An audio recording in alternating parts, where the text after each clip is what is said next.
Ауа райының нашарлауына байланысты елдегі өзгерістер. Ассалаумағалейкум, құрметті көрермен. Бізді тамашалауды және де бір ғана лайк тимесін басуды ұмытпаңыздар.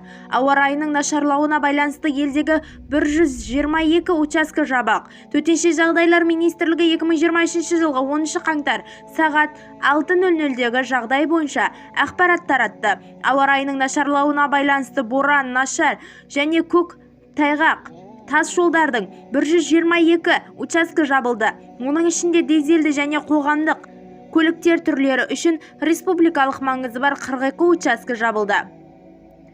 Автокөліктердің жиналуы келесі өңірлерде байқалады. Қарағанды облысында 57 бірлік техника бар. Ағымдағы тәулікте құтқару бөлімшелері 7 адамды, оның ішінде 5 баланы эвакуациялады. Уақытша жылыту пункттерінде 56 адам орналастырылды, оның ішінде 11 бала. Ақмола облысында 49,6, Қостанай облысында 7,5. Бізді тамашалауды жалғастырыңыз және де бір ғана лайк түймесін басуды ұмытпаңыздар.